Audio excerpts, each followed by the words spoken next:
Hello दोस्तों। आप सभी ने शिक्षण अधिगम के पार्ट 1 का वीडियो तो देख ही लिया होगा। और यदि नहीं देखा है तो पहले पार्ट 1 देख लीजिए, उसके बाद पार्ट 2 देखिएगा।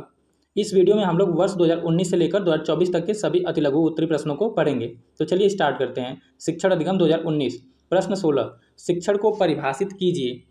तो देखिए, ये प्रश्न 2016 में भी पूछा गया था। तो हम लोग BF स्किनर के अनुसार ये परिभाषा याद कर रहे हैं। तो इनके अनुसार शिक्षण पुनर्बलन की आकस्मिकताओं का क्रम है। शिक्षण पुनर्बलन की आकस्मिकताओं का क्रम है। प्रश्न नंबर 17 की ओर आते हैं। प्रभावी संप्रेषण के दो तरीके बताइए। तो संप्रेषण प्रभावी बनाने के लिए बोलते समय सरल और स्पष्ट भाषा का उपयोग करना चाहिए।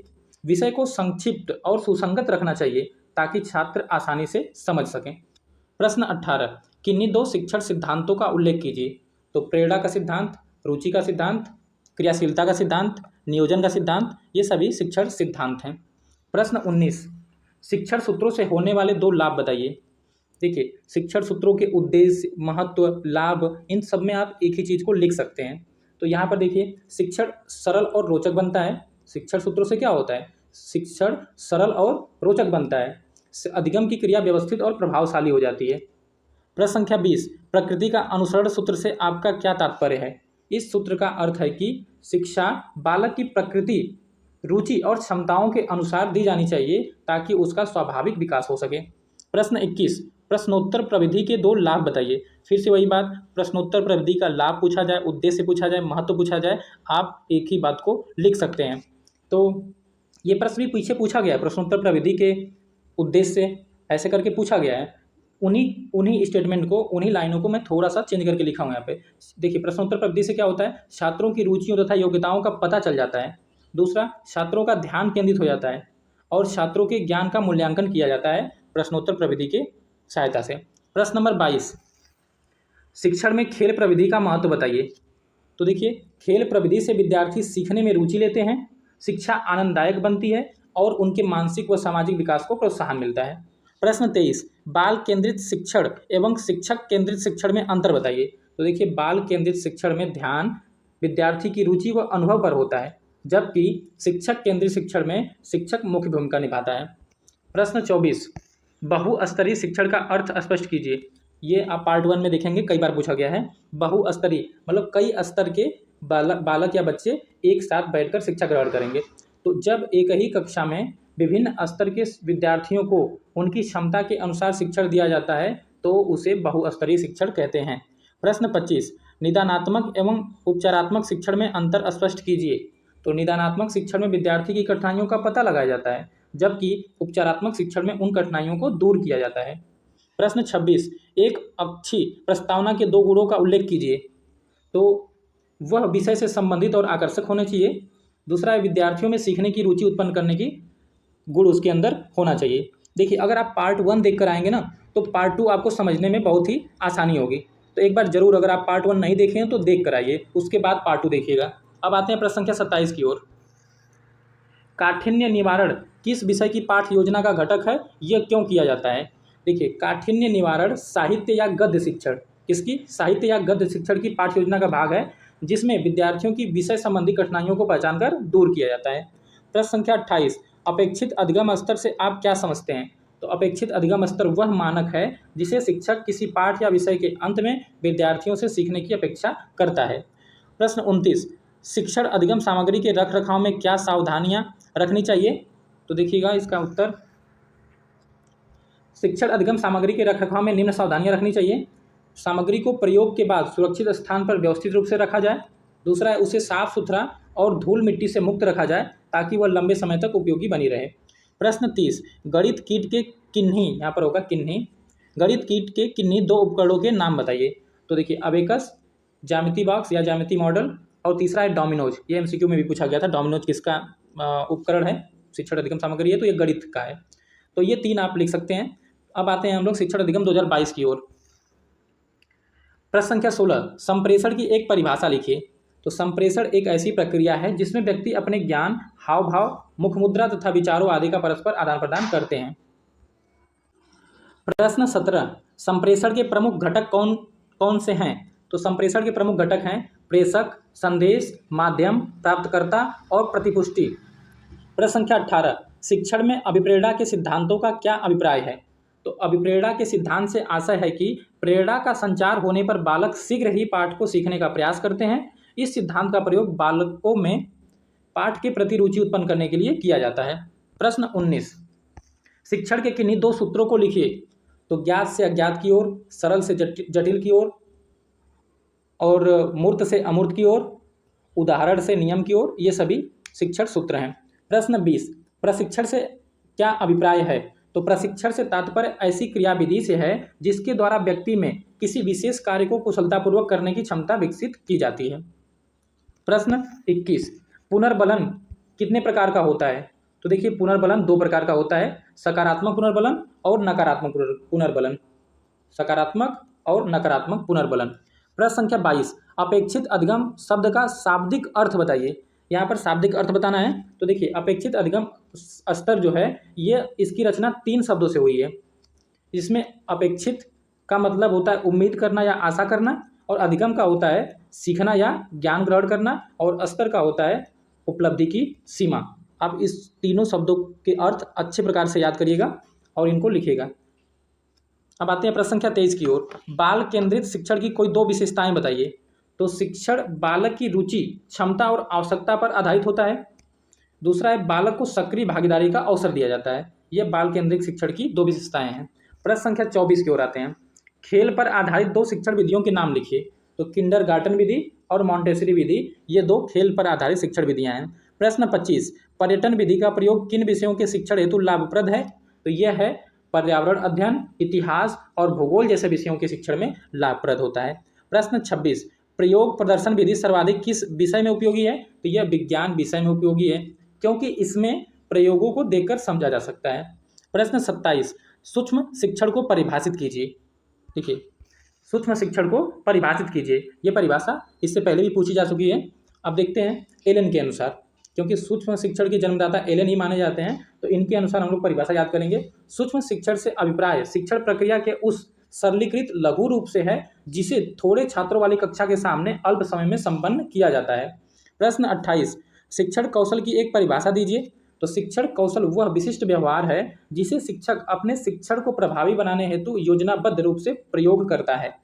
प्रश्न 29, श्यामपट्ट कौशल के किन्हीं 2 घटकों के नाम लिखिए। तो स्पष्ट एवं साफ सुथरा लेखन, उपयुक्त स्थान एवं रंगीन चाक का प्रयोग, ये श्यामपट्ट कौशल के 2 घटक हैं। प्रश्न 30, स्पष्टीकरण युक्ति से आप क्या समझते हैं? तो स्पष्टीकरण युक्ति से अभिप्राय है शिक्षण में उदाहरणों, तुलना और तर्कों के माध्यम से किसी जटिल विषय को सरल बनाकर विद्यार्थियों को समझाना। 2023 का प्रश्न संख्या 16 पूछा गया है, शिक्षण में प्रश्नोत्तर प्रविधि का क्या महत्व है? अब देखिए, या तो महत्व पूछा जाए, या लाभ पूछा जाए, या उद्देश्य पूछा जाए। लिखना तो आपको एक ही चीज़ है। चलिए उत्तर देखिए। छात्रों की रुचियों तथा योग्यताओं का पता लगाना, छात्रों का ध्यान केंद्रित करना और छात्रों के ज्ञान का मूल्यांकन करना, ये सभी प्रश्नोत्तर प्रविधि के महत्व हैं। प्रश्न संख्या 17, बहुस्तरीय कक्षा शिक्षण किसे कहते हैं? बहुस्तरीय, एक से अधिक स्तर के बच्चे एक साथ पढ़ेंगे। देखिए इसका परिभाषा देखिए, जब एक ही कक्षा में विभिन्न स्तर के विद्यार्थियों को उनकी क्षमता के अनुसार शिक्षण दिया जाता है तो उसे बहुस्तरीय शिक्षण कहते हैं। प्रश्न संख्या 18, संप्रेषण की 4 विशेषताएं बताइए। तो देखिए, यह द्विपक्षीय प्रक्रिया है। यह द्विपक्षीय प्रक्रिया है। इसमें संदेश का आदान प्रदान होता है और इसमें माध्यम की आवश्यकता होती है, और यह प्रतिक्रिया पर आधारित होती है। प्रतिक्रिया मतलब प्रतिपुष्टि या फीडबैक। तो संप्रेषण की जो घटक पढ़ते हैं हम ना, उन्हीं से लिख सकते हैं। जैसे घटक में संदेश होता है ना, तो संदेश का आदान प्रदान। घटक में माध्यम होता है, तो हाँ, माध्यम की आवश्यकता होती है। घटक में एक प्रतिपुष्टि या फीडबैक आता है, तो यहाँ पे वही लिखा है, प्रतिक्रिया पर आधारित होती है। एक नया टर्म है कि यह द्विपक्षीय प्रक्रिया है, ये तो आप जान ही रहे हैं। तो इस प्रकार से आप संप्रेषण की 4 विशेषताएं लिख सकते हैं। अब आते हैं प्रश्न संख्या 19 की ओर। बाल केंद्रित शिक्षण का क्या अर्थ है? बाल केंद्रित शिक्षण मतलब बालक को ध्यान में रखकर शिक्षा देना। सिंपल सी बात है, आप अपने शब्दों में भी बहुत सी चीज़ें लिख सकते हैं। चलिए यहाँ पर देख लीजिए, बाल केंद्रित शिक्षण वह है जिसमें शिक्षण की समस्त गतिविधियाँ बालक की रुचि, आवश्यकता, गति और क्षमता के अनुसार आयोजित की जाती हैं। इसमें बालक शिक्षण प्रक्रिया का सक्रिय भागीदार होता है, न कि केवल श्रोता। प्रश्न संख्या 20, सूक्ष्म शिक्षण से क्या तात्पर्य है? तो देखिए, सूक्ष्म शिक्षण के जन्मदाता थे डॉक्टर एलन, और इन्हीं के अनुसार है कि सूक्ष्म शिक्षण से अभिप्राय शिक्षण प्रक्रिया के उस सरलीकृत लघु रूप से है जिसे थोड़े छात्रों वाली कक्षा के सामने अल्प समय में संपन्न किया जाता है। प्रश्न संख्या 21, शिक्षण सामग्री का वर्गीकरण कितने भागों में किया गया है? तो 3 भागों में किया गया है। कौन कौन सी? श्रव्य सामग्री, दृश्य सामग्री और श्रव्य दृश्य सामग्री। प्रश्न संख्या 22, पुनर्बलन को परिभाषित कीजिए। पुनर्बलन वह प्रक्रिया है जिसके द्वारा विद्यार्थी के वांछनीय व्यवहार को प्रोत्साहित और अवांछनीय व्यवहार को हतोत्साहित किया जाता है। जैसे कि विद्यार्थी के सही उत्तर या व्यवहार पर उसे प्रोत्साहन देना, यह एक पुनर्बलन कहलाता है। प्रश्न संख्या 23, अनुदेशन का क्या आशय है? समझाइए। तो अनुदेशन का आशय है शिक्षक द्वारा विद्यार्थियों को किसी विषय वस्तु के बारे में ज्ञान, कौशल और दृष्टिकोण प्रदान करने की प्रक्रिया, इसी को अनुदेशन कहते हैं। प्रश्न संख्या 24, शिक्षण के अभिप्रेरणा सिद्धांत से आप क्या समझते हैं? तो अभिप्रेरणा सिद्धांत से आशय है कि प्रेरणा का संचार होने पर बालक शीघ्र ही पाठ को सीखने का प्रयास करते हैं। इस सिद्धांत का प्रयोग बालकों में पाठ के प्रति रुचि उत्पन्न करने के लिए किया जाता है। प्रश्न संख्या 25, प्रश्नीकरण कौशल के किन्हीं 2 घटकों के नाम लिखिए। तो उपयुक्त प्रश्नों का चयन और उत्तर प्राप्त होने पर उचित प्रतिक्रिया देना, ये दोनों ही प्रश्नीकरण कौशल के 2 घटक हैं। प्रश्न संख्या 26, एलेन तथा रियान ने कितने शिक्षण कौशलों का उल्लेख किया है? तो एलेन और रियान ने कुल 14 शिक्षण कौशलों का उल्लेख किया है। प्रश्न संख्या 27, प्रयोग प्रदर्शन विधि किस विषय के शिक्षण के लिए सर्वाधिक उपयोगी है? तो प्रयोग प्रदर्शन विधि विज्ञान विषय के शिक्षण में सर्वाधिक उपयोगी है, क्योंकि इसमें प्रयोगों को देखकर समझा जा सकता है। अब आते हैं प्रश्न संख्या 28 की ओर। अपेक्षित अधिगम स्तर को परिभाषित कीजिए। यहाँ पर परिभाषित करने को बोला गया है। तो अपेक्षित अधिगम स्तर वह मानक है जिसे शिक्षक किसी पाठ या विषय के अंत में विद्यार्थियों से सीखने की अपेक्षा करता है। प्रश्न संख्या 29, शिक्षक केंद्रित शिक्षण के 2 दोष लिखिए। तो देखिए, इसमें विद्यार्थियों की सक्रियता कम होती है और शिक्षण एक तरफा होता है जिससे समझ कमजोर रहती है। वहीं अगर बाल केंद्रित शिक्षण की बात की जाए तो उसमें विद्यार्थी सक्रिय रहते हैं और शिक्षण 2 तरफा होता है जिससे उनका ज्ञान और समझ अस्थायी होता है। प्रश्न संख्या 30, शिक्षण अधिगम सामग्री के रख रखाव में क्या सावधानी रखनी चाहिए? तो देखिए, शिक्षण सामग्री को प्रयोग के बाद सुरक्षित स्थान पर व्यवस्थित रूप से रखा जाना चाहिए और उसे साफ सुथरा और धूल मिट्टी से मुक्त रखा जाना चाहिए ताकि वह लंबे समय तक उपयोगी बनी रहे। अब आते हैं शिक्षण अधिगम पेपर 2024। प्रश्न संख्या 16, अशाब्दिक संप्रेषण क्या है? अशाब्दिक, जिसमें शब्दों का उपयोग न किया जाए। तो अशाब्दिक संप्रेषण वह प्रक्रिया है जिसमें शब्दों का प्रयोग किए बिना भाव, विचार या संदेश को हाव भाव, चेहरे के भाव, संकेत या शारीरिक मुद्रा के माध्यम से व्यक्त किया जाता है। प्रश्न संख्या 17, लघु क्षेत्रीय पर्यटन से क्या अभिप्राय है? लघु क्षेत्रीय पर्यटन मतलब आसपास जो पर्यटन किया जाता है। तो लघु क्षेत्रीय पर्यटन से अभिप्राय है विद्यालय या निकटवर्ती क्षेत्र में शिक्षण उद्देश्यों की पूर्ति हेतु अल्प दूरी की शैक्षिक यात्राएं कराना, जिससे विद्यार्थियों को प्रत्यक्ष अनुभव मिल सके। अब आते हैं प्रश्न संख्या 18 की ओर। बाल केंद्रित शिक्षण की विशेषताएं लिखिए। तो देखिए, शिक्षण बालक की रुचि, क्षमता और अनुभवों पर आधारित होता है। इसमें जो शिक्षण होता है वो बालक की रुचि, क्षमता और अनुभवों पर आधारित होता है और बालक सीखने में सक्रिय भागीदार होता है। बाल केंद्रित शिक्षण में बालक सीखने में सक्रिय भागीदार होता है। प्रश्न संख्या 19, दृष्टांत कौशल क्या है? तो दृष्टांत कौशल से आशय है शिक्षण में उपयुक्त उदाहरणों, तुलना और कथाओं के माध्यम से विषय को स्पष्ट, सरल और रोचक बनाना, यही है दृष्टांत कौशल।